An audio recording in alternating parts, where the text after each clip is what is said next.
Good morning. My name is Uta Poiga, and I'm the Dean of the College of Social Sciences and Humanities. And it is wonderful to see so many members of our Northeastern community here this morning for our annual Holocaust commemoration. This event is a key element in our Holocaust Awareness Week. The events of the week are presented by the Northeastern Humanities Center in conjunction with the Holocaust Awareness Committee. And I want to thank this committee, and especially its chair, Laurel Leff, for bringing us a week full of important and thought-provoking programs, including 2 programs just today, one this morning and another one, the Solomon Morton Memorial Lecture, this evening. The committee has organized this year's events under the important theme, Remembrance and Restitution. As in other years, our gathering this morning features reflections by a student, this year's Gideon Klein Scholar, Hinder Eisen, from Hebrews College, and also members of a member of the Northeastern faculty, Natalie Borman, as well as a graduate student from the Political Science Department, Victoria Cheskevich. They will be talking about taking Northeastern students on one of our experiential learning programs, a dialogue of civilization, 2 sites of the Holocaust in Central Europe. As the historian Norman Neymark has put it, the Holocaust has become the dominant historical metaphor of our time. That conclusion, I would say, is both encouraging and daunting. It reminds us of just how ubiquitous references to the Holocaust are.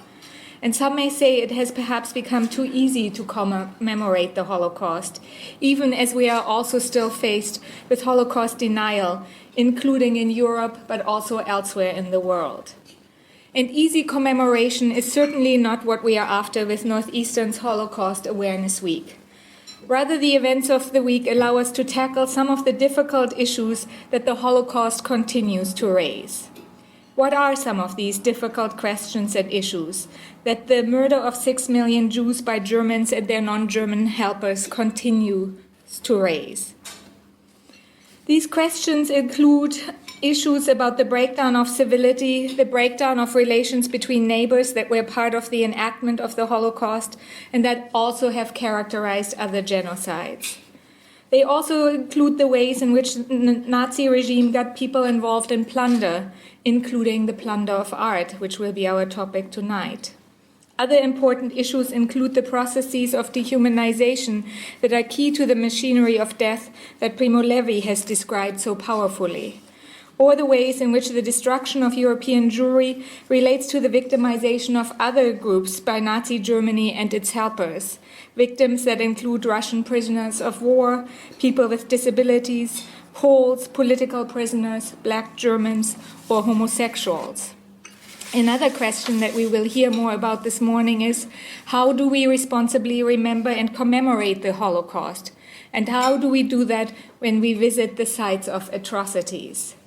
How is it that 69 years after the end of World War II, which provided the key context for the Holocaust, and when fewer and fewer victims and perpetrators are alive, issues of restitution, including the restitution of art, continue to haunt us? In other words, our Holocaust Awareness Committee asks us to reflect this week on what the Holocaust's legacy is in the 21st century. It is now my pleasure to introduce to you Northeastern's Provost Steve Director.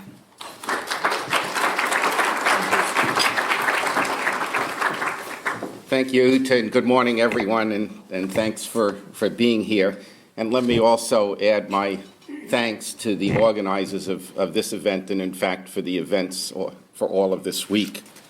We're here today to fulfill our duty, and I think it's a duty of remembrance.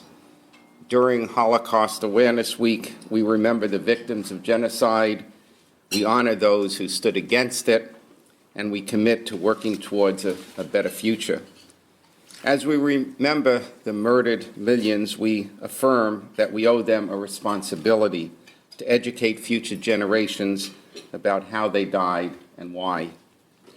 We owe them a responsibility to protect the vulnerable and the powerless, and we owe them a responsibility to stand against the ideology of hate.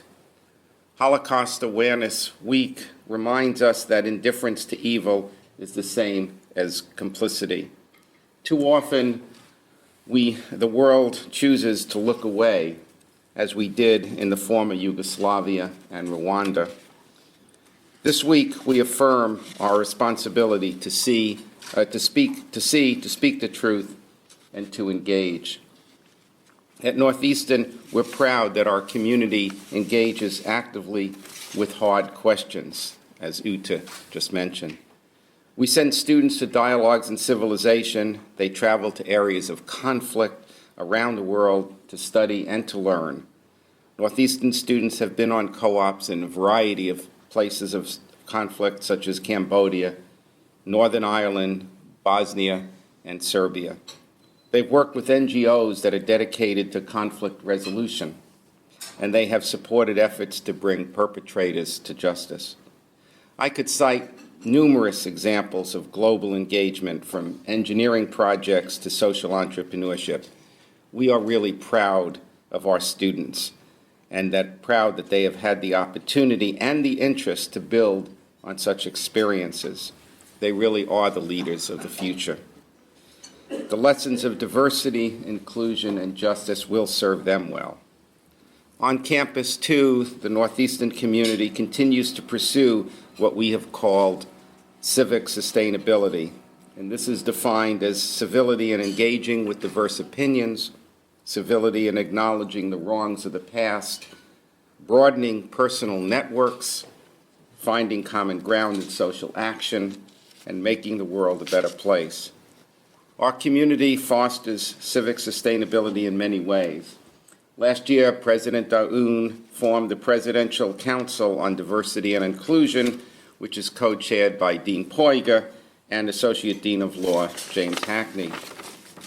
Among the activities that this council undertook has been a thorough examination of our own past, and to hold workshops on interfaith leadership and a civility series in which faculty, students, alumni, and staff discuss very difficult questions such as understanding hate.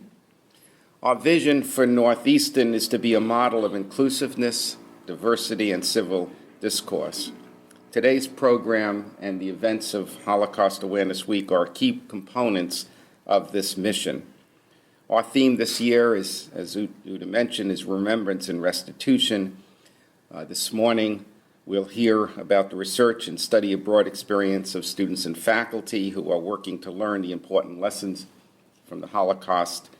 And this evening, there's a conversation about restitution. I look forward to the events this week, and I know that all of you do as well. Thank you very much.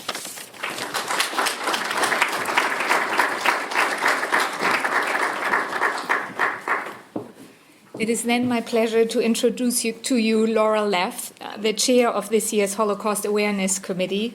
Professor Leff teaches in the School of Journalism at Northeastern University, and she's also the Stotsky Professor of Jewish Historical and Cultural Studies and an Associate Director of our Jewish Studies program in the College of Social Sciences and Humanities. Her own research and publications focus on American responses to the Holocaust. And Professor Leff will guide you through our program this morning. Laura?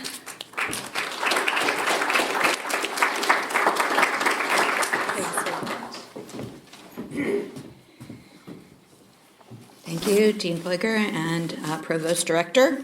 It is my pleasant task to introduce an invaluable member of the Northeastern faculty in both music and Jewish studies. Joshua Jacobson is professor of music and director of choral activities. He served 9 years as music department chair and 6 years as the Stotsky Professor of Jewish and Historical and Cultural Studies and the inaugural chair of the Jewish Studies Committee. He is also founder and director of the Zamir Chorale of Boston and visiting professor and senior consultant in the School of Jewish Music at Hebrew College. He has guest conducted and lectured throughout the United States, as well as in Europe and Israel, and this coming June in Australia. So here's Professor Jacobson.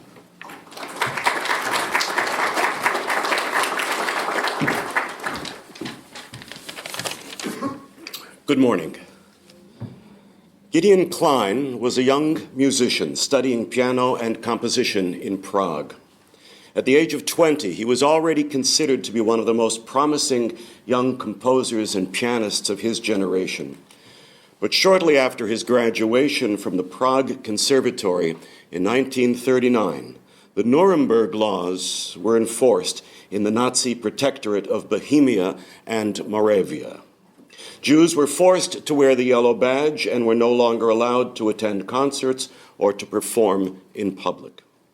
In December 1941, Klein was deported to the Terezin concentration camp, where the Nazis would turn into a model town to fool the inspectors from the Red Cross. In this strange Potemkin village, Klein continued to use his musical talents to raise the spirits of the men and women and children who were incarcerated there. In October of 1944, he was sent on a transport to the Fürstengrube concentration camp. He was never heard from again. About 20 years ago, when I told the story of Gideon Klein's bravery and optimism to Professor Bill Geeson, Bill was so touched that he decided to establish an annual award to enable students to study the work of artists who were persecuted by the Nazis. Bill has passed on, but his good work continues. This year's scholar, Hinda Eisen, received her bachelor's degree from Boston University and is now finishing her graduate studies at Hebrew College. I've had the pleasure of mentoring Hinda on her topic and many other projects and concerts for the past 8 years.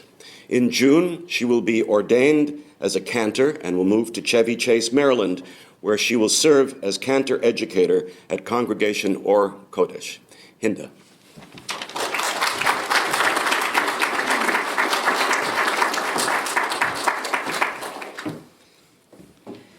Good morning. When I first proposed this project, I asked the question, could the Westerbork Cabaret be revived with the same spirit with which it was originally intended?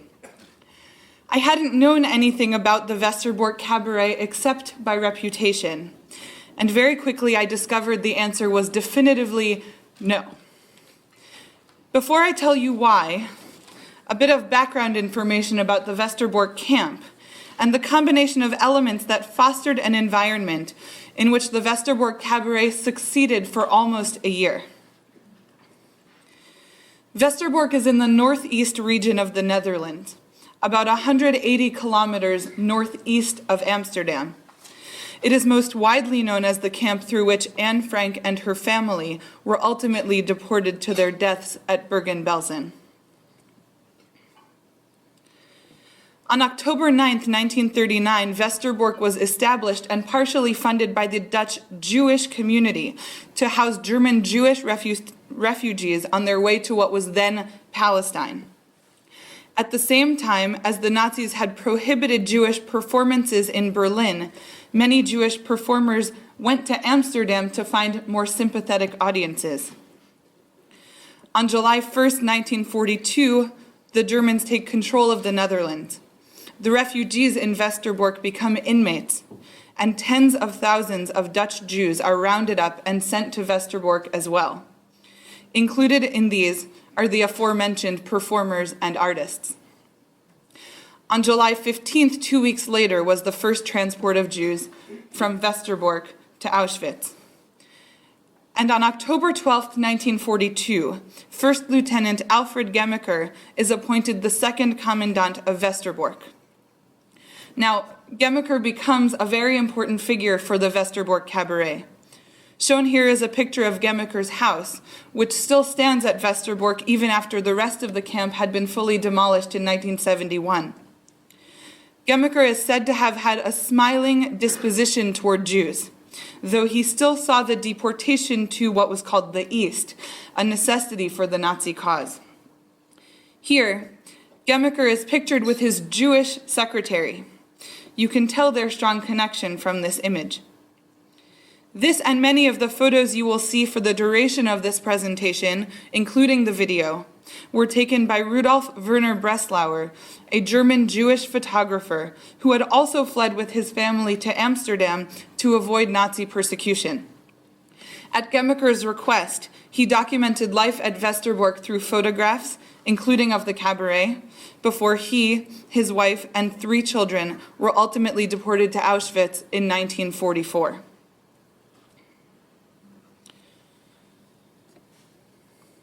Eddie Hillesum wrote to the Resistance, "Under Gemmeker's auspices, a male choir has been formed that sang Bei mir bist du schön," which was, by the way, banned by the Nazis because it had been composed by an American Jew, Shalom Secunda, on his personal orders. Now and then he even invites some of the Jewish artistes to his house and talks and drinks with them into the early hours. The Westerbork Cabaret staged 6 fully realized productions from July 1943 through June 1944.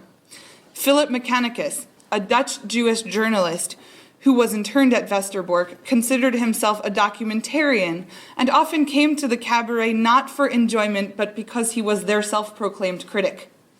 Even he was forced to admit, Westerbork has the best cabaret in Holland.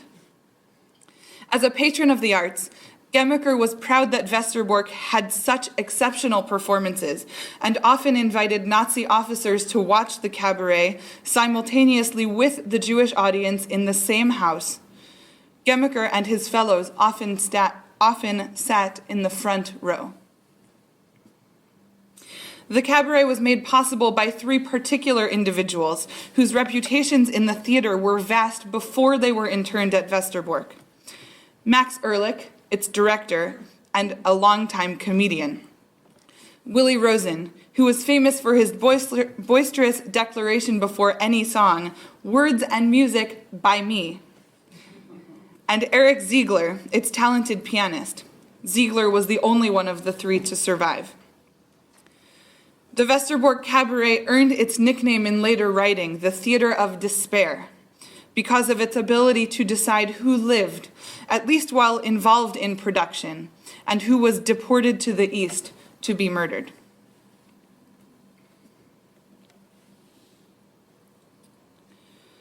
Eddie Hillesum would write of these 3. Among them, I spot 2 of the commandant's court jesters, Max Ehrlich and Willie Rosen. The first is a comedian and a songwriter.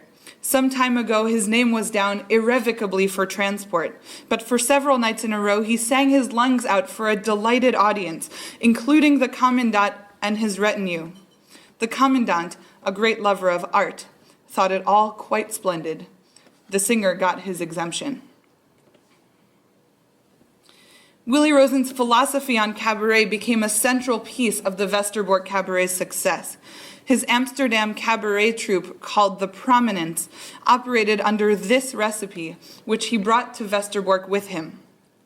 2 comedians, 1 fat, 1 skinny. 5 pounds of sex appeal. A couple of catchy tunes. Some old jokes, lots of new ones. 3 or 4 sets. Red, green, and white lights. Must look unrehearsed, so needs lots of rehearsing. And above all, no politics. The cabaret's 6 incarnations were full-scale productions with programs, skits, orchestras, players in 2 acts. Willie Rosen and Eric Ziegler each on pianos, a full orchestra pit. Comedy. What you're watching now is actual footage taken by the aforementioned Breslauer at the request of the commandant. Notice in these scenes, costumes are not required to have stars on them. The philosophy here was to bring light into the darkness, not to utopianize the outside world, just to bring comedy into the dark situation they found themselves in. The cabaret was not without its objectors, though. Some felt that it was part of the Nazi plan to desensitize or distract Jews from the horrors happening around them. This is made even more real when you know that the cabaret was frequently performed on Tuesday nights, after the transport of 1,000 Jews to Auschwitz took place every Tuesday morning. I don't know the history of this decision. It doesn't seem to be documented anywhere, but I will leave it to your interpretation. But the depression of those leaving didn't seem to have an impact on attendance at the cabaret. Evidently, most performances were sold out. In order to avoid utopianizing the reality outside the camp, vignettes were often drawn from other cultures, stories, or eras. This scene is called the Opium Den. Costumes were outlandish. This is Max Ehrlich himself. But frequently scenes serve to humorize the current living situations in the camp, as indicative in this scene, which takes place in the barracks.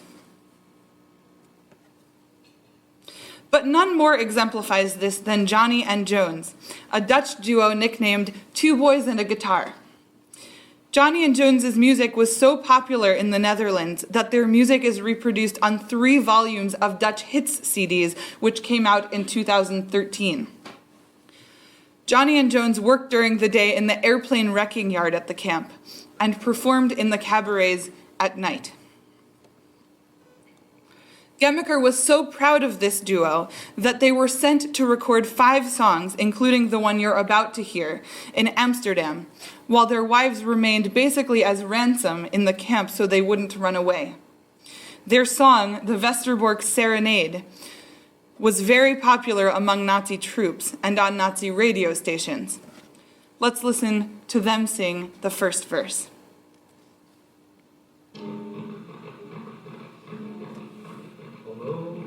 Helemaal in orde. Zwemmen met gedachten en jij. Opeens ben ik een ander mens geworden. Mijn hart klopt als de vliegtuigsloperij. Ik zing mijn Westerbork serenade. Langs het korenbaantje schijnt het zilverbandje op de heide. Ik zing mijn Westerbork serenade. Midden aan de schöne dame wandelen tezamen zij aan zijde. En mijn hart brandt als de ketel in het ketelhuis. Zo had ik het uit de bakken bij mijn moeder thuis. Ik zing mijn Westerbork serenade. Tussen de bakken weet ik het te pakken op de hei. Deze Westerbork lieve mij. To our ears, Johnny and Jones's lyric sounds like gallows humor. It brings us into the darkness. But from a place of darkness, this music actually seems to have brought light. When all you see around you is barracks and train tracks, perhaps it's nice to imagine that there could even be love there, even more so than you might have felt in your mother's house. So no, you couldn't revive the Westerbork Cabaret in the spirit in which it was intended, not because you couldn't sing the songs or translate the script or tell the same jokes, but because the audience and the milieu no longer exists in our society, and thank God. But that doesn't mean no one has tried. My project to synthesize this history has led me to build a website that you're seeing here, dedicated to this research and aggregating English language resources about Westerbork and its performers. On the media page of my site, there are several videos taken from the Westerbork Museum and from 3 or 4 different instances in which performers recently attempted to commemorate the Westerbork Cabaret in their own way, by and large only within the last 15 years, in one-man shows, documentaries, and other multimedia performances. The website, which I invite you to explore, also contains a list of resources about each individual performer, and a bibliography of internet and print sources that address, at least in part, the Westerbork Cabaret. The website is a work in progress and probably always will be. The information I've just shared is only a very small sliver of what I have already learned about Westerbork. I anticipate continuing this research and this work for many years to come. It has become a part of me, and I invite you to join me. I thank Northeastern University for this opportunity. I thank Josh Jacobson for his advising, and I thank you for your attention this morning.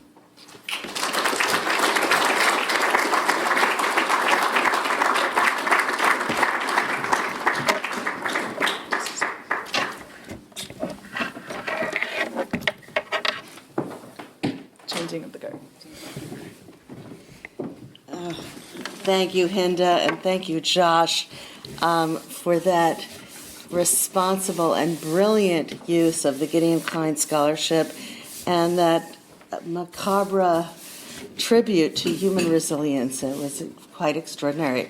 Good morning, everybody. I'm Lori Lefkowitz, Ruderman Professor of Jewish Studies, and as Director of the Northeastern University Humanities Center in the College of Social Sciences and Humanities, a co-sponsor of this week's programs. I want to thank you all for participating in our annual commemoration. It is my privilege to introduce two colleagues, Natalie Borman and Veronica Chustkevich, who will speak about their shared experience of teaching Northeastern students about the Holocaust in their own home countries, Germany and Poland, on one of our signature Dialogue of Civilization programs.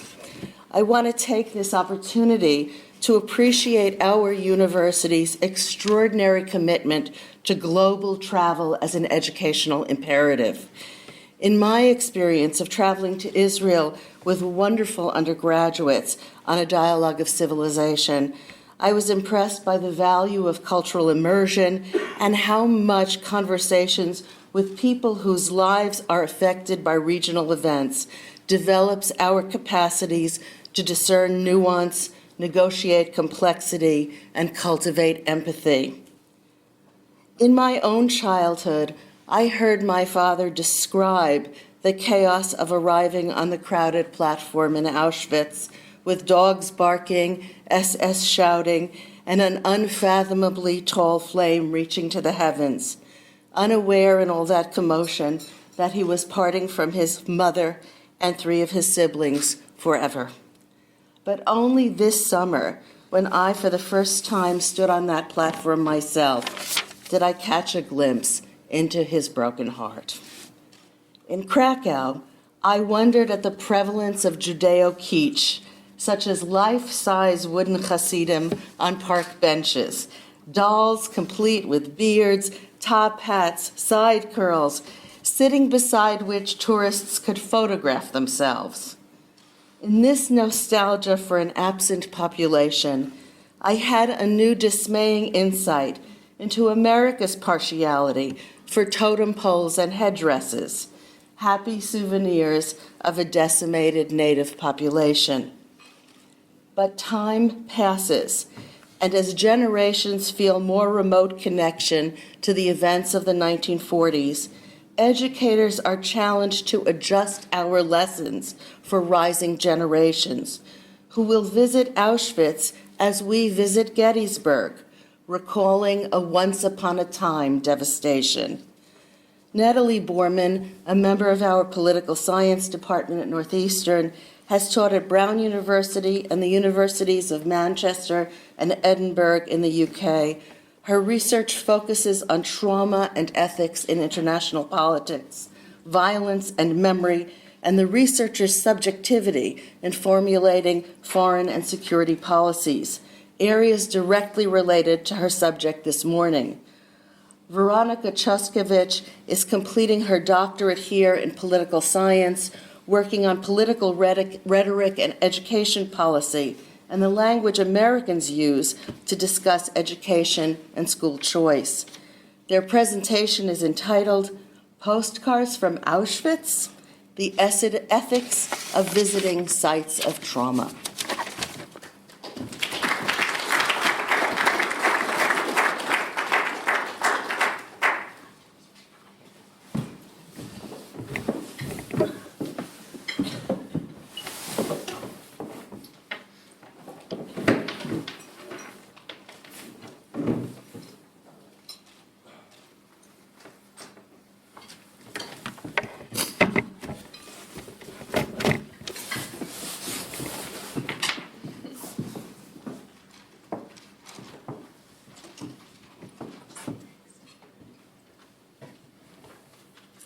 Thank you, Laurie. Thank you, everyone.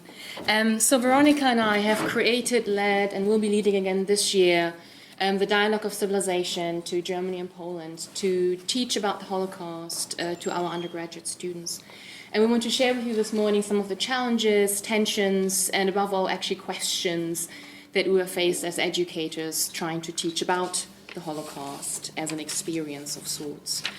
I want to begin by sharing with you some of the challenges that we did know that we were facing. So things we knew that would be uncomfortable, if you like. So there were a number of challenges for us. The first one is, of course, that we knew that there were limits for us as educators with regards to the question, well, what exactly is the point of teaching the history of the Holocaust, really? What, in fact, can we teach? And are we teaching about the Holocaust or a Holocaust, and to what effect?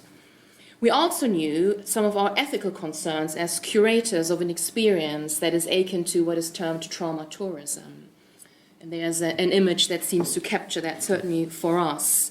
The questions here were, how many concentration camps does one really need to visit to get it? And what does one ostensibly get by gazing at testimonies of suffering? Is it okay to have some fun activities stuck in between the more serious tours? So does visiting a Bavarian castle on one day and Dachau concentration camp the next day alter or even make a mockery of our teaching goals and programs? As it is here advertised, you can't see it so well. You can book a tour to Auschwitz and the salt mines on the same day. We also knew of the fact that the program would pose some serious emotional challenges to our students. Do we in fact need to visit Auschwitz, or can one experience the gravity of the Holocaust without gazing at the suffering of others, was a question for us. Indeed, can we really participate in the suffering of others? Can we mourn losses publicly and collectively as a group? And can we mourn losses to which we have actually no direct connection, or at least some of us? And lastly, we knew of our personal challenges. We anticipated the impact of a very personal journey through our own history as a German national who anticipated a journey of shame, and a Polish American who anticipated a journey of her country's extreme suffering. So these were the challenges we did know about, that we knew we had to tackle. But there were many more we didn't anticipate, and that is exactly what we want to share with you today. So the first unknown, unexpected challenge I termed being thrown into the deep end. So the journey for me in this dialogue really begins with this sentence, and some of the students will recognize that sentence. The Holocaust may be a past event, but it is not in the past. And I can hear myself uttering those words to our students repeatedly during our pre-departure meetings to get us ready to go. It is an attempt to get students tuned into the fact that traces and memories of the Holocaust are present everywhere in Germany, and often uncomfortably so. But our students, of course, know that, because the resurrections of those memories are always in the news these days. They must have read, for instance, about this. The astonishing findings of thousands of pieces of looted art uncovered in Munich last year, of which you will hear something about this evening, actually. And they also know about this, the right-wing insurgents of Europe and the swastika logo of Greece's Golden Dawn Party that seem to bring back Europe's and Germany's dark past, if you like. And some of them even know about the very recent controversy over J.C. Penney's tea kettle that allegedly looked like Hitler and had to be banned immediately. But that does not mean that they are prepared for how present these memories are actually in everyday life in Germany and Poland at all times. And these memories are in obvious places, museums, memorials, sites of remembrance, which are plentiful, as you know, but also in less obvious ones. And you can literally find yourself stepping on these representations of memories, such in the form of these, again, not so well visible, commemorative brass plaques. They are so-called Stolpersteine, the stumbling stones, of which there are now 40,000 stones in Germany and other European countries to remember individuals who have perished in concentration camps across Europe. So these sort of unexpected questions came in a broad set of areas. Very unexpected were for us often very tense public and political debates on the failure by German schools and universities to teach about the Holocaust effectively, whereby effectively means to counter the worrying rise of anti-Semitism across Germany, especially at those schools and universities that we came across. And it's exactly due to that failure of institutions and faculty like us that non-profit organizations have taken it upon themselves to educate the population. And these are installations you can see across Germany, for instance, in very popular public spaces that seek to educate tourists as much as citizens about the rise of anti-Semitism with an eye on the past. And very unexpected was also the often uncomfortable fascination, if not fetishism, with the relics of the Holocaust, and as is most visible in the booming trade of Nazi memorabilia. There are obvious questions about this particular fetishism towards memorabilia that one feels compelled to think through, such as what this trade actually constitutes, what it means to own a piece of history, and what kind of history one ostensibly owns. We knew, would never participate in such trade during our dialogue, even though we could have. Even though this trade is illegal, you can, of course, find such items across Poland. But we were confronted with asking ourselves how different actually our other collections of memory of sorts really was. For many of our students, taking a photo of this, for instance, was taken too with the desire in mind to own memory, to own someone else's memory and a piece of that very history, and to trade that memory on Facebook or other social networking sites with friends and family. And very unexpected, lastly, and very puzzling to us, were the current tensions about how to remember. So this is still not settled, was one of the questions, in particular in places least expected. Amongst survivors, for example, the monument to homosexual Holocaust victims, this one here, comes with an unabated wave of controversy still, ranging from concerns about what is often termed monument inflation. It uses the same visual language as the adjacent memorial to the murdered Jews of Europe, to an unease about emphasizing different groups of victims. And the question here was, who deserves a seat at the memory landscape table? The second theme we want to highlight is that of language and its limits, and specifically the opportunities for reflection and obstacles to understanding inherent in using language as one of our tools for exploring our surroundings. Crossing into Poland on the Berlin-Warsaw Express, I immediately felt the burden and promise of language on my shoulders. In Germany, virtually everybody that our students were likely to encounter would speak English. And though Poland has made strides in English learning, the same wouldn't be true in Poland. The people our students were going to meet may or may not speak English. So I felt an urge to equip my students with a few basic Polish phrases on that train so that they could better navigate the cities we were visiting, but also so that Poland would be less strange a place and less unknown to them. Was I trying to make my culture and linguistic landscape less foreign to them? What was it with my obsession to make friendly and normal what others might have found alien and intimidating? The victim-perpetrator duality and the limits of categorization hit us head-on in Poland. Poland either suffers from or is rightly proud of, depending on who you ask, a massive victim complex. The notion that not all Germans were Nazis bent on exterminating Jewish life struck our students as acceptable. It's natural to want to find the good in a sea of despair, and natural, too, for our students to want at least a handful of Hollywood endings in the Holocaust saga. But the idea that not all Poles treated their Jewish compatriots as brothers and sisters was one that was difficult to swallow. Here, the memory landscape becomes complex and tiresome. It's fraught with the potential for ugly stereotypes and generalizations. How could a country who suffered under Nazi terror be not itself clean of any guilt?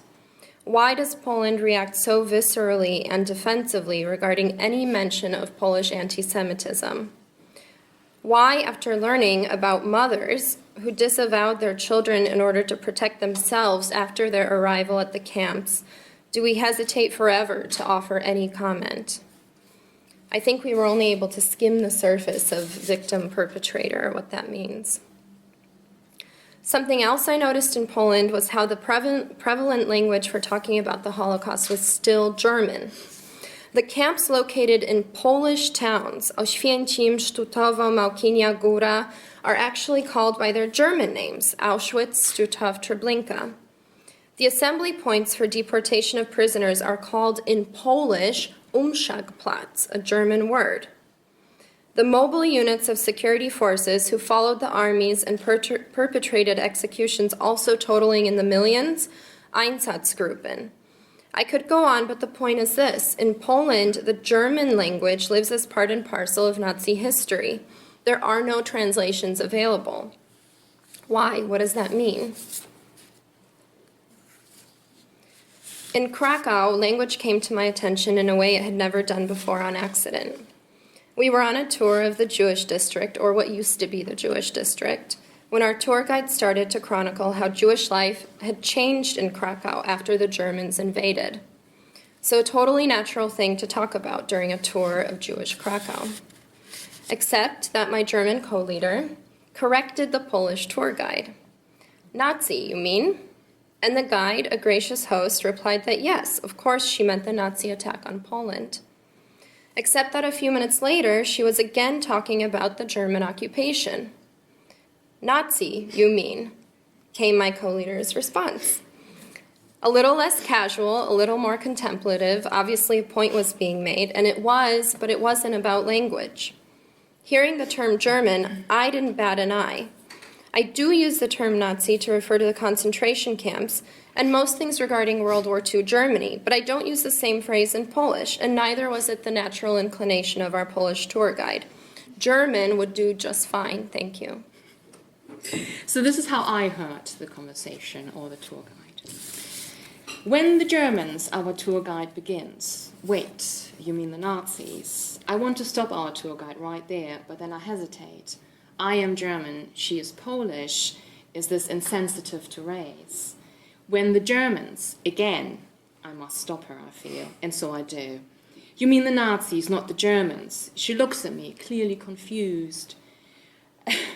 I hear myself repeating this numerous times, possibly too often, and notice that I'm being strangely forceful. Our students look at me. Sorry, I'm looking at you. Our students look at me as puzzled as the tour guide. I cannot help but feel that all we learned over the last 3 weeks in Germany is challenged with that one single exchange of labels. After all, this, all Nazis were Germans, but not all German were Nazis, is at the core of German Vergangenheitsbewältigung, so the working through the past. Most places we had visited thus far in Germany were extremely forceful in creating attention to that language. We heard of Germans, of Nazis, but also of helpers, of heroes, and resistance movements. And so using these labels here in Poland felt strangely foreign. But surely an astonishing degree of cognitive dissonance was necessary in order to feel compelled to correct our tour guide. Were the Nazis not German? What was the point of stressing the distinction? Obviously, language isn't just a matter of semantics. It matters a great deal for how we interpret and interact with the memory landscape. We were confronted with two uncertainties, well, many more than two, but two I'll highlight here, traveling through sites of trauma. How to preserve or not the memory landscape and how to interact with it. In Nuremberg, the former rallying grounds of the Nazi Party are partially museum, partially racetrack during the in-season. Seriously. By preserving Zeppelin Field and using it for recreational activities, we are at the same time spending time, effort, and funds to preserve a monument to Hitler's glory. Students were shocked and somewhat dismayed to learn that much of Auschwitz-Birkenau has been reconstructed. We've actually rebuilt parts of a concentration camp that prisoners themselves dismantled with euphoric celebration. Is this okay? Is it worth it? What are we trying to accomplish? Why do we need to actually see the structures and walk on that ground? A second observation has to do with how we interact with sites of trauma. In Auschwitz, students interacted with the memory landscape in very different ways. The site is huge, it's expansive both in its geography and its subject matter. And visitors cannot possibly see, let alone see on their own time, more than a handful of exhibits in the full-day study trip we had arranged. We had asked our students to pack a lunch, knowing that, unlike at Dachau, there wouldn't be a cafe on the campgrounds. So this was predetermined. We hadn't mentioned anything about photography, however, and here's where the students varied considerably in their interactions with Auschwitz. Some did not take photos. Some took photos of the grounds. Some took photos of the exhibits and some of artifacts behind cases, the harrowing personal effects of those doomed to walk through the camp's gates.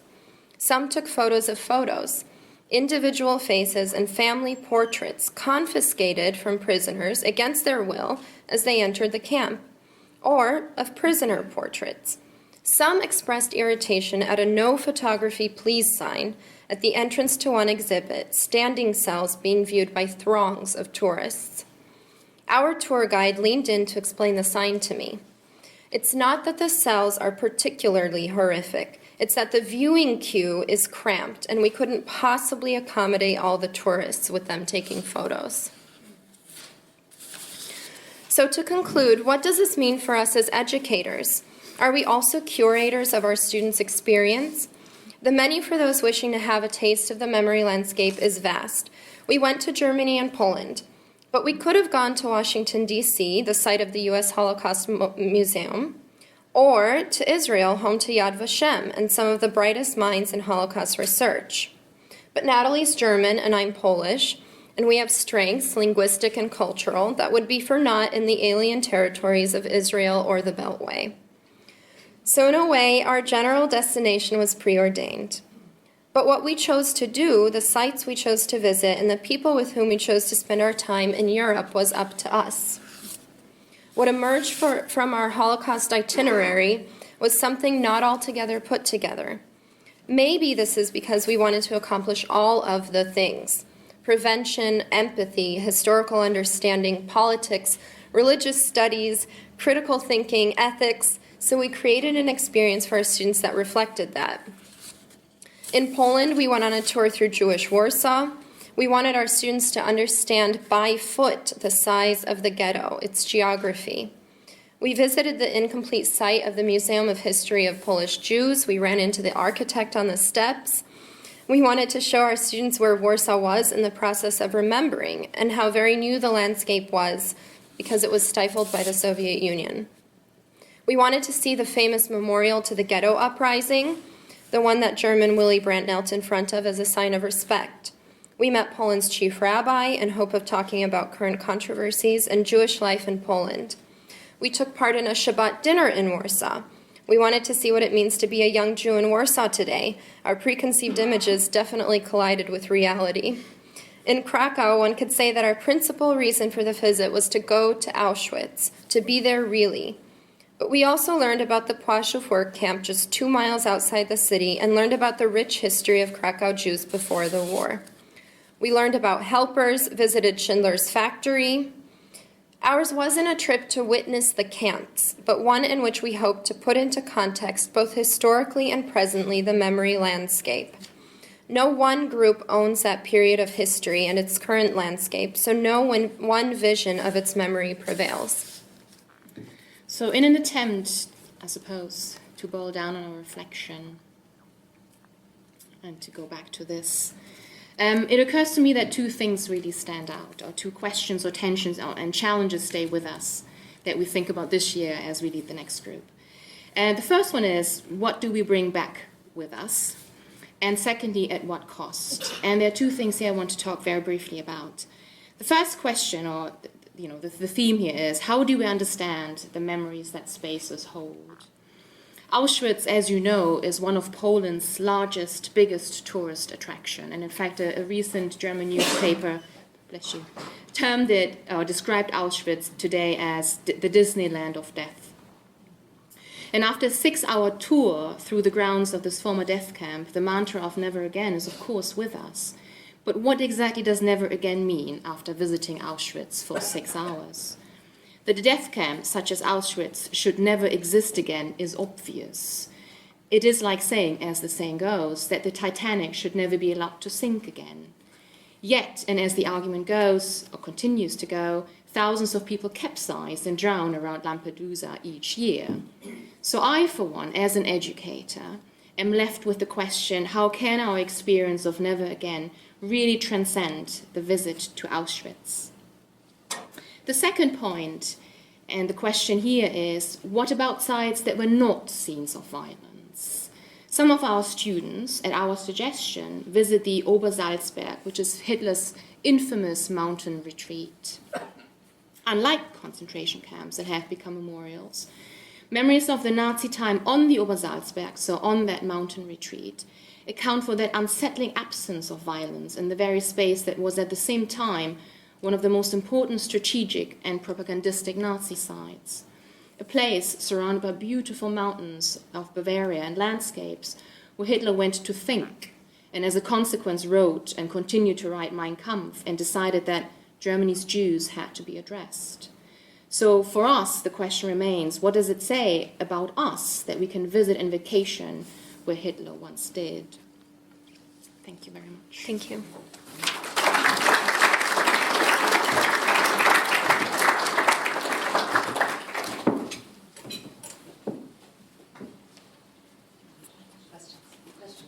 Do you guys want to come back up and we can maybe take enough time for a few questions, not too many? So, who has a question? Dan.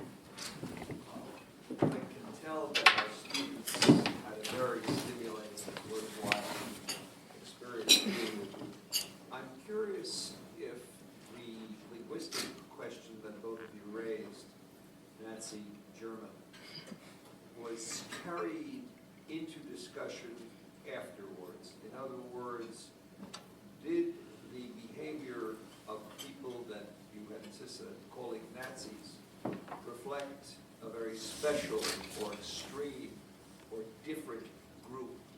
Or were the Nazis in some way reflecting a culture that was broader than the term Nazi indicates? Well, we had this great experience with our students. Okay, to answer your question succinctly, the former. So, but we had this very good experience, I think, with our students, where we sat down and tried to parcel out the relationships between not only victim and perpetrator, but bystander, so forth and so on, all of these different groups that were present in the Holocaust context.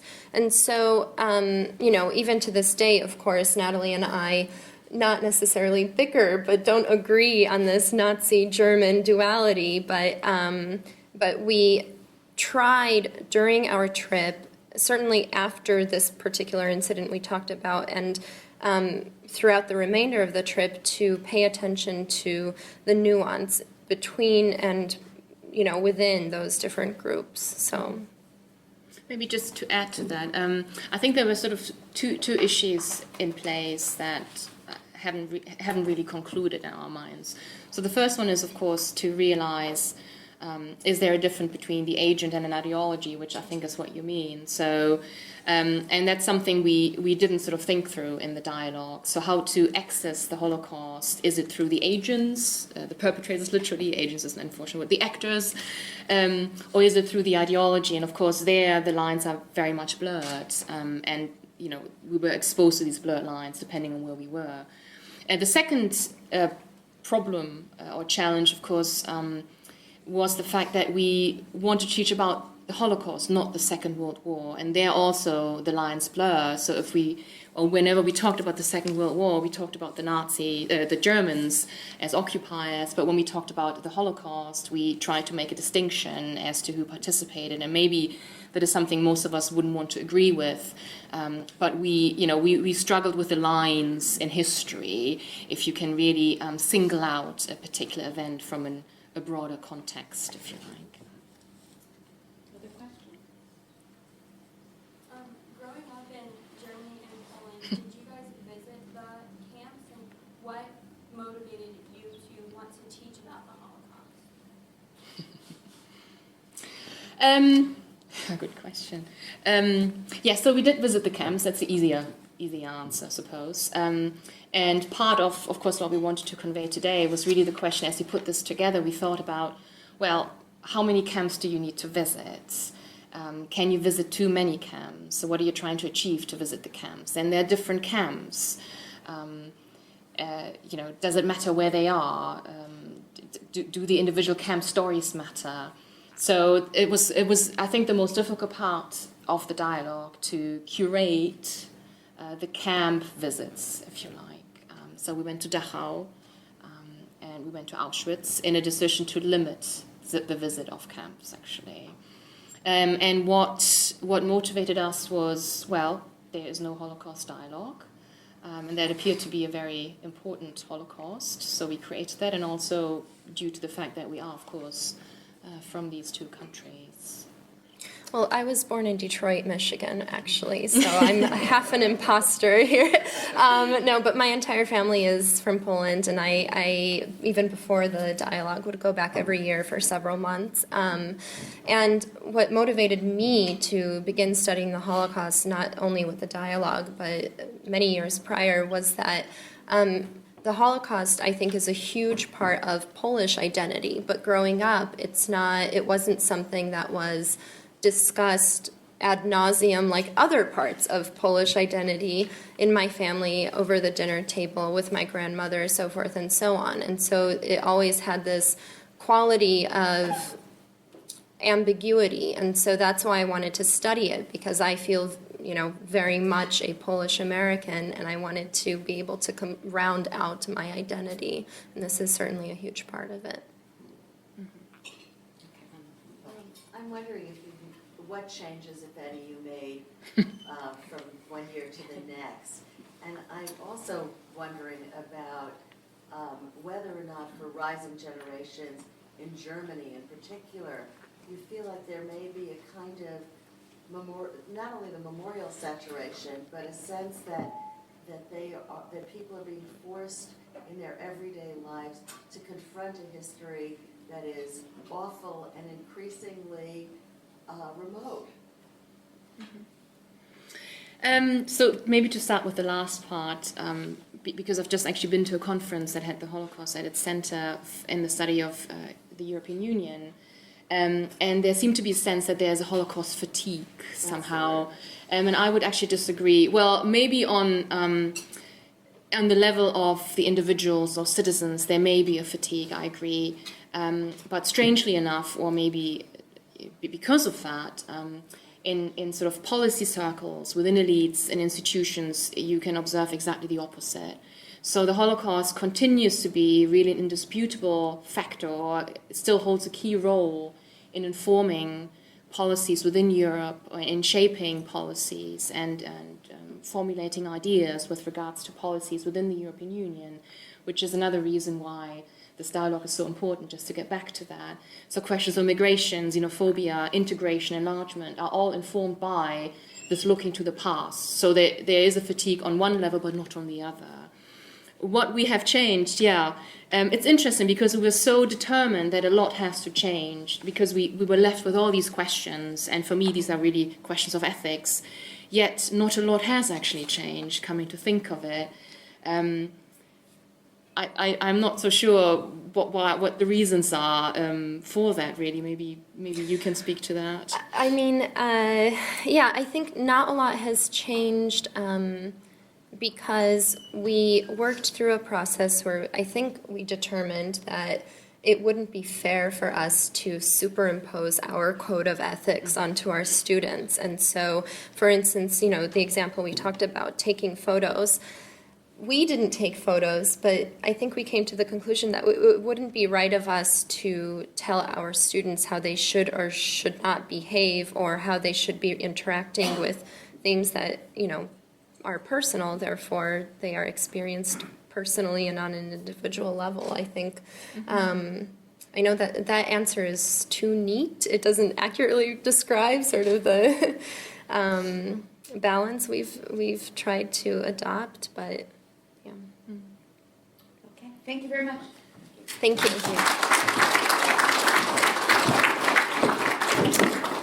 So I've been charged with closing remarks for what I think has been a very moving commemoration. I'd like to do a little thinking, a lot of thinking, and some announcing of additional wonderful programs. So the thinking is to acknowledge the presentations we heard, and I think both of them were really terrific and really fit into the theme of remembrance and restitution. I think what Hinda did was take a topic that we usually think about in broad, sweeping generalities, right? Auschwitz, the Warsaw Ghetto, and made it very personal and unique. And I think what it did was show the humanity of obviously the performers and the people who were in the camp, but also interestingly and difficultly of the commanders too, right? Who enjoyed, who wanted this presentation in the midst of the horror. So seeing it in that individual sense seems to me so important. And what I think Veronica and Natalie did was to show us how difficult and yet how necessary it is to remember. And both parts of that are important, right? We have to go through this, we have to go to Auschwitz and these sites, and yet if we ever lose sight of the way in which it is troubling, then we are not actually doing an adequate job of remembering. So I appreciate that very much. The thanking involves the many people who made possible the truly remarkable university-wide commemoration of the Holocaust. I've been at Northeastern for 18 years, and I've always appreciated the incredible speakers and films we brought to the campus during Holocaust Awareness Week. But I hadn't realized how special what we do is until this year. As chair of the committee, I took a look at what other universities in the Boston area do to remember the Holocaust, and I can honestly tell you that compared to what Northeastern does, they don't do anything. The other universities, might have Hillel sort of throws something together, and I don't mean to diminish what other universities do, but I really do think it shows you the fact that we do year after year an entire week of programming under the university's auspices is really unusual and really important.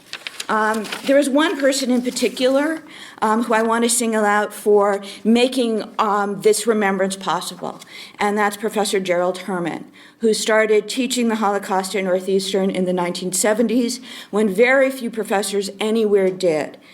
He then incorporated Holocaust education into the Western civilization class that was then being taught at Northeastern, and that's what led to this week of events. So we should all extend a heartfelt thanks to Jerry. But as we are all learning in many painful ways, just because something is doesn't mean it will continue to be. That means we need to also thank President Ayoun, Provost Director Dean Poyger, and of course the Morton and Geeson family for making sure that this important tradition continues and grows even stronger. I also want to thank my fellow members of the Holocaust Awareness Committee who made this a challenging and pleasant experience. You can all have the best ideas in the world, but if you don't have the people to carry them out, they remain just that, ideas. Erica Koss, Megan Bryson, Periona Petty, and Leslie Casey made sure the ideas were translated into programs with rooms and speakers and the always important food. All of the members of the committee, whose names are listed on your program, and I hope you take a look at them, contributed ideas and energy, but I'd like to mention a few in particular. Deborah Mandel and Rose Zoltik-Jick were my researchers and readers extraordinaire, always finding new articles, new speakers, new angles, particularly on the topic of arts restitution. I had to work hard to keep up. My fellow compatriots in Jewish studies, Lori Lefkowitz, who you've already met today, and Jenny Sartori, my co-associate director, helped make this and all Jewish studies activities and endeavors personally and professionally meaningful. So now I wanted to tell you about the other programs that you should know about for this week and in coming weeks. Tonight at 5:30, we are having a panel, Masterpieces and Moral Justice, Who is Heir to Plundered Art, on the very timely and important topic. It's in 20 West Village F. Tomorrow at 3, we have the acclaimed artist and survivor Samuel Bach, who will be talking about his life and his art, and that's going to be in 240 Doxer Hall in the Law School. On Thursday at 5:30, we're showing the documentary, The Rape of Europa. that tells the true story of the Monuments Men, but frankly, in a much more interesting and dramatic fashion. It's going to be in the Cabral Center, and there'll be hors d'oeuvres for that too. It's not part of Holocaust Awareness Week, but something that you should all know about, which is on April 1st. We are bringing 7 members of the Israeli Knesset to campus. They're going to be in Blackman Hall at 7:30. It's an event that's free and open to the public, but you do need to print out invitations. And the programming doesn't end in the next couple weeks either. On April 23rd, the law school will have its own ceremony. The featured speaker, and this is the embarrassing part, is me. I'm going to be talking about regulation, which I know only excites the lawyers in the audience. Okay, maybe not even them. But I promise it's a fascinating story of how American doctors, for reasons of prejudice and protectionism, use state regulations to keep Jewish refugee physicians from practicing medicine in the United States. But it's also about a small, distinguished group of American doctors, based out of Boston actually, who helped refugees get around those regulations so that refugee doctors became very successful in the United States. And then finally, I want to thank everyone here for coming. I know how busy everyone is, how hard it is to take time out of your day to do anything that is not absolutely necessary. I appreciate that so many of you understand that remembering the millions who died 7 decades ago is absolutely necessary. Thank you.